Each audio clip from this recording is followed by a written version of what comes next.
हमारे पास यार एक स्टूडेंट की कमेंट आई थी कि आप क्या करिए सर जी, आप क्या बता दीजिए, आप हमें विलयन में विलेयता के बारे में बता दीजिए, विलेयता क्या होती है, सॉल्युबिलिटी क्या होती है। ठीक है, तो बात करें अगर विलेयता सॉल्युबिलिटी की, तो विलेयता क्या कहलाती है, तो कहा गया किसी विलायक में घुली हुई विलेय पदार्थ की मात्रा को विलेयता कहते हैं। मान लो आपका कोई विलायक है जिसकी कुछ निश्चित मात्रा है, 100 ग्राम 200 ग्राम कोई भी उसकी निश्चित मात्रा है, उस निश्चित मात्रा मतलब जो विलायक की निश्चित मात्रा उसमें कितना विलेय घुले है, मतलब उसमें कितना विलेय घुला हुआ है, यही उसकी विलेयता होती है। मतलब अगर आपके पास क्या है, विलायक है, उसमें आप कोई पदार्थ घोलते हो तो उसके घुलने की जो क्षमता होती है, जो वो पदार्थ उसमें विलायक में घुलता है, यही उसकी विलेयता सॉल्युबिलिटी होती है। इसकी परिभाषा इस टाइप से बता सकते हो, किसी पदार्थ की विलेयता, किसी पदार्थ की घुलनशीलता, विलेयता को घुलनशीलता भी कहा जाता है। ठीक है, मतलब घुलने की क्षमता। तो किसी पदार्थ की विलेयता एक निश्चित तापमान निश्चित होगा, एक निश्चित ताप पर विलायक की निश्चित मात्रा में, विलायक की निश्चित मात्रा जैसे निश्चित मात्रा कुछ भी हो सकती है, 100 ग्राम 200 ग्राम कोई भी मात्रा। ठीक है,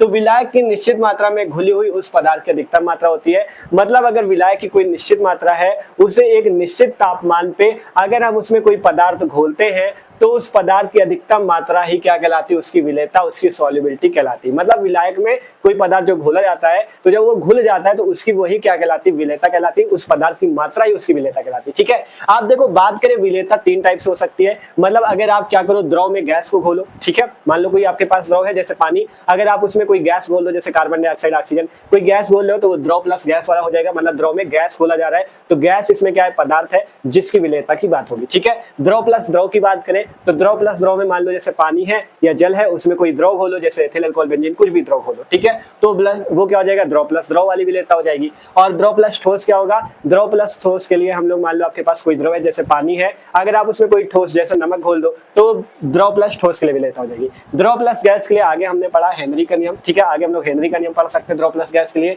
द्रव प्लस द्रव के लिए हमें राउल का नियम पढ़ना होता है और द्रव प्लस ठोस के लिए अणुसंग गुणधर्म पढ़ना होता है। ठीक है, तो ये सिंपल सा टॉपिक है विलेयता वाला, कि विलेयता विलायक में कितना आपका वो पदार्थ घुला हुआ है, यही उसकी विलेयता होती है। उसकी पदार्थ के घुलने की क्षमता ही उसकी विलेयता या घुलनशीलता सॉल्युबिलिटी कहलाती है। ठीक है, और 3 टाइप से होता है, द्रव प्लस गैस, द्रव प्लस द्रव, द्रव प्लस ठोस। ठीक है, तीनों को अच्छे से पढ़ना है, हेनरी का नियम, राउल का नियम और अणुसंग गुणधर्म को। ठीक है, तो आशा करते हैं आप लोग विलेयता को समझ चुके हैं। एकदम छोटा सा टॉपिक है, इतना पढ़ना है और आगे ये आपको जो नियम पढ़ने हैं इनमें आपको अच्छे से ध्यान देना है। ठीक है, तो जो लोग नए हो सब्सक्राइब कर लो चैनल को, क्योंकि मस्त तरीके से तैयारी चले क्लास 12 केमिस्ट्री और फिजिक्स की। आप लोग चैनल पर जाके केमिस्ट्री की प्लेलिस्ट मिलेगी, वहां से तैयारी कर सकते हो। और जैसा कि इस स्टूडेंट ने कमेंट किया कि भैया ये समझा दीजिए, अगर आपको कोई भी प्रॉब्लम होती है तो आप कमेंट करके बता सकते हो। जब हमें पता चलेगा आपको कोई प्रॉब्लम है तभी तो हम आपका उसका सॉल्यूशन करेंगे। तो कमेंट जरूर किया करो, जिससे हमें पता चल सके कि आपको कोई चीज समझ में नहीं आया है। तो आप कमेंट करोगे तो हम पूरी कोशिश करेंगे उस टॉपिक को समझाने की। ठीक है।